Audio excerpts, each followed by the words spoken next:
नमस्कार दोस्तों, कैसे हैं आप लोग। मेरा नाम सौरभ कुमार है और मैं आप लोग को यहाँ पर संक्षिप्त इतिहास एनसीईआरटी सार संग्रह क्लास 6 12 पढ़ा रहा हूँ, जो कि आपका वन लाइनर है।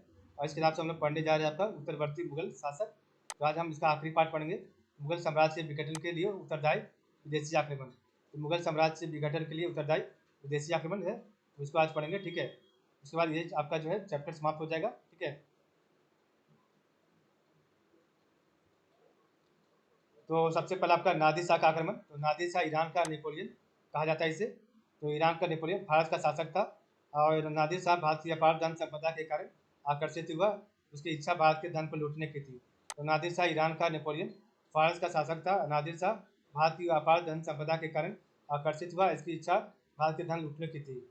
नादिर शाह तहमास पशाह की मृत्यु के बाद 1736 ईस्वी में फारस का शासक बना था और इसे उसे 1739 में भारत पर आक्रमण करने के लिए आमंत्रण मिला था। तो नादिर शाह तहमास शाह की मृत्यु के बाद 1736 ईस्वी में फारस का शासक बना था और उसे 1739 1739 ईस्वी में भारत पर आक्रमण करने के लिए आमंत्रण मिला था। नादिर शाह ने 11 जून 1738 को गजनी नगर में प्रवेश किया तथा 29 जून 1738 को काबुल पर अधिकार कर लिया।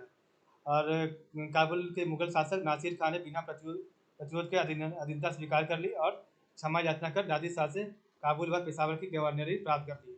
तो नादिर शाह ने 11 जून 1738 को गजनी नगर में प्रवेश किया तथा 29 जून 1738 को काबुल पर अधिकार कर लिया।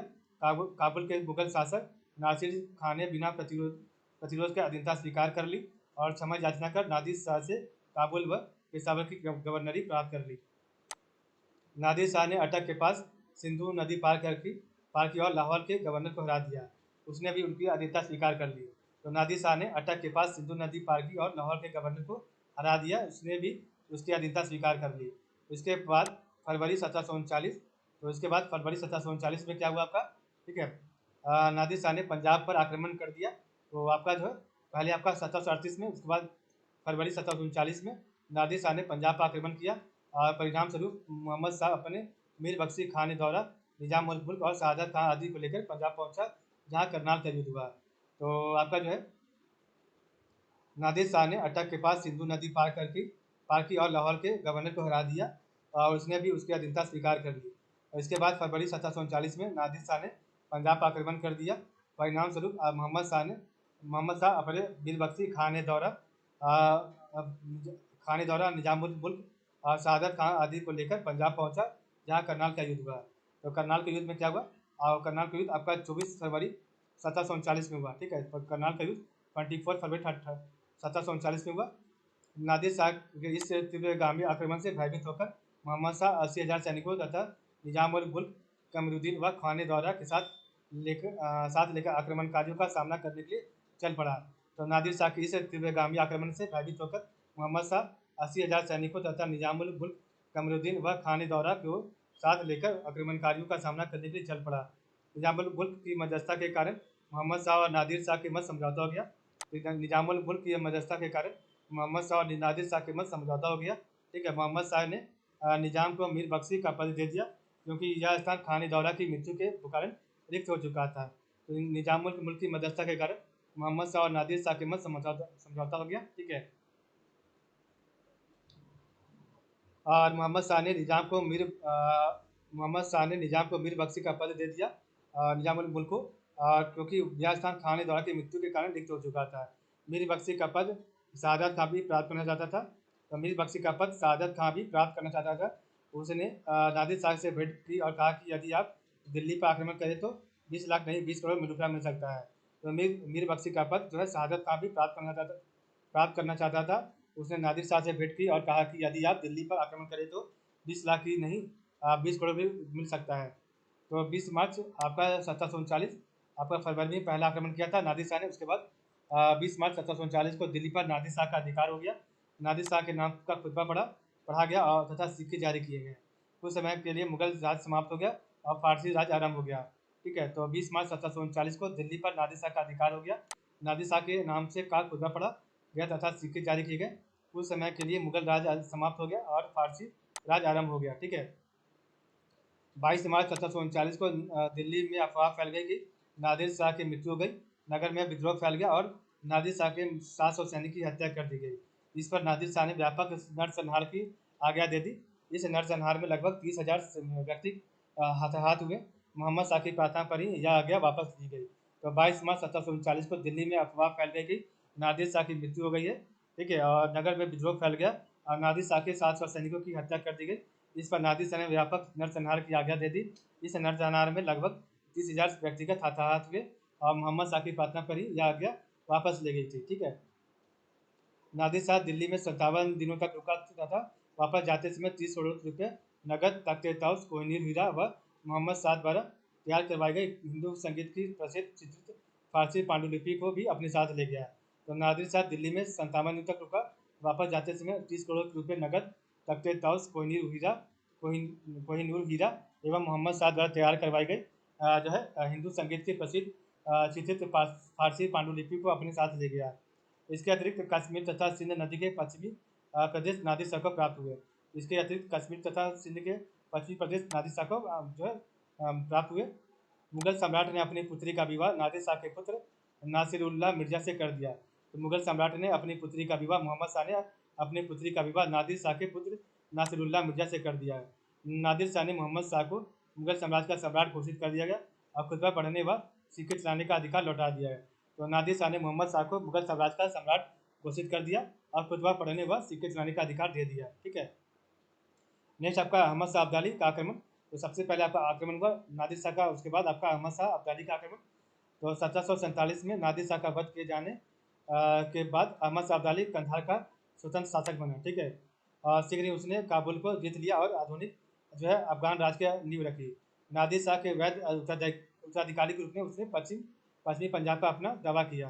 तो 1747 में नादिर शाह का वध किए जाने के बाद अहमद शाह अब्दाली कंधार का स्वतंत्र शासक बना और शीघ्र ही उसने काबुल को जीत लिया और आधुनिक अफगान राज की नींव रखी। नादिर शाह के वैध उत्तराधिकारी के रूप में उसने पश्चिमी पंजाब पर अपना दावा किया, ठीक है। अहमद शाह अब्दाली जो है अहमद शाह अब्दाली ने हिंदुस्तान के विरुद्ध आक्रमण की नीति जारी रखी। तो अहमद शाह अब्दाली ने हिंदुस्तान के प्रति विरुद्ध आक्रमण की नीति जारी रखी। मुख्य रूप से इन आक्रमणों का उद्देश्य भारत के धन को लूटना था। 1748 ईस्वी में उसका पंजाब पर प्रथम आक्रमण असफल रहा। 1749 ईस्वी में उसने पुनः आक्रमण किया और पंजाब के गवर्नर मोहिउद्दीन मुल्क को पराजित किया, ठीक है। तो अहमद शाह अब्दाली ने जो है हिंदुस्तान के विरुद्ध आक्रमण की नीति जारी रखी। मुख्य रूप से इन आक्रमणों का उद्देश्य भारतीय धन को लूटना था। 1748 ईस्वी में उसका पंजाब पर प्रथम आक्रमण असफल रहा। 1749 ईस्वी में उसने पुनः आक्रमण किया और पंजाब के गवर्नर मोइन उल मुल्क को पराजित किया। सम्राट अहमद शाह तो सम्राट अहमद शाह अब्दाली ने सम्राट अहमद शाह ने अहमद शाह ये आपका मुगल सम्राट है। तो मुगल सम्राट अहमद शाह ने अहमद शाह अब्दाली को सिंध और पंजाब का प्रदेश दे दिया और नवंबर 1753 में मोइन उल मुल्क की मृत्यु के पश्चात वजीर इमाद उल मुल्क ने अदीना बेग खां को पंजाब का सूबेदार नियुक्त किया। तो सम्राट अहमद शाह ने अहमद शाह अब्दाली को सिंध और पंजाब का प्रदेश दे दिया। नवंबर 1753 में मोइन उल मुल्क की मृत्यु के बाद वजीर इमाद उल मुल्क ने अदीना बेग खां को पंजाब का सूबेदार बना दिया गया, ठीक है। अहमद शाह अब्दाली ने पंजाब में हस्तक्षेप किया तथा नवंबर 1756 में वह भारतीय सीमाओं का उल्लंघन कर उसमें प्रवेश कर गया। तो अहमद शाह अब्दाली ने पंजाब में हस्तक्षेप किया तथा नवंबर 1756 में वह भारतीय सीमाओं का उल्लंघन कर उसमें प्रवेश कर गया और जनवरी 1757 में वह दिल्ली में प्रवेश किया तथा मथुरा और आगरा की लूटमार की। तो अहमद शाह अब्दाली ने पंजाब में हस्तक्षेप किया तथा नवंबर 1756 में वह भारतीय सीमाओं का उल्लंघन कर उसमें प्रवेश कर गया और जनवरी 1757 में वह दिल्ली में प्रवेश किया तथा मथुरा और आगरा तक लूटमार की, ठीक है। अपनी वापसी से अब पहले अब्दाली ने भारत में आलमगीर द्वितीय को सम्राट, इमाद उल मुल्क को वजीर एवं रुहेला सरदार नजमुद्दौला को सम्राट का वीर बख्शी और अपना मुख्य दूत नियुक्त किया। तो अपनी वापसी से पहले अब्दाली ने भारत में आलमगीर द्वितीय को सम्राट, इमाद उल मुल्क को वजीर एवं रुहेला सरदार नजीबुद्दौला को सम्राट का वीर बख्शी और अपना मुख्य दूत नियुक्त किया। मार्च 1758 में मराठा सरदार रघुनाथ राव दिल्ली पहुंचा और उसने नजीबुद्दौला को दिल्ली से निकाल दिया, ठीक है। नजीबुद्दौला जो कि आपका मीर बख्शी था, रोहिला सरदार, ठीक है। फिर पंजाब को लूटा तथा अंत में अदीना बेग खां को पंजाब का गवर्नर नियुक्त करके लौट गया, ठीक है। और आदम तब मार्च 1758 में मराठा सरदार रघुनाथ राव दिल्ली पहुंचा और उसने नजीब उद दौला को दिल्ली से निकाल दिया।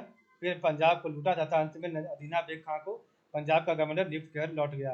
अहमद शाह अब्दाली ने मराठों से प्रतिशोध लेने के लिए पुनः भारत पर आक्रमण किया। तो अहमद शाह अब्दाली ने मराठों से प्रतिशोध लेने के लिए पुनः भारत पर आक्रमण किया।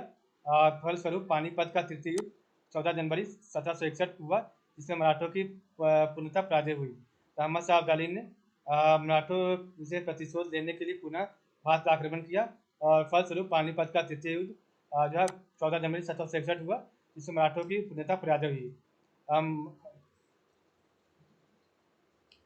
अहमद शाह अब्दाली ने 20 मार्च 1761 को दिल्ली छोड़ने से पहले पुनः शाह आलम द्वितीय को सम्राट। तो अहमद शाह अब्दाली ने 20 मार्च जो है आपका 1761 को दिल्ली छोड़ने से पुनः शाह आलम द्वितीय को सम्राट, ठीक है, शाह आलम द्वितीय को सम्राट, ठीक है, नजीब उद दौला को मीर बख्शी, तो नजीब उद दौला को मीर बख्शी और इमाद उद मुल्क को वजीर नियुक्त किया, ठीक है। अहमद शाह अब्दाली भारत में छठी बार मार्च 1763 में आया। अब्दाली का उद्देश्य सिखों को सजा देना था। उन्होंने पंजाब में अपनी शक्ति बढ़ा ली थी, परंतु अफगानिस्तान में आंतरिक अव्यवस्था उत्पन्न हो जाने के कारण उसे वापस लौटना पड़ा।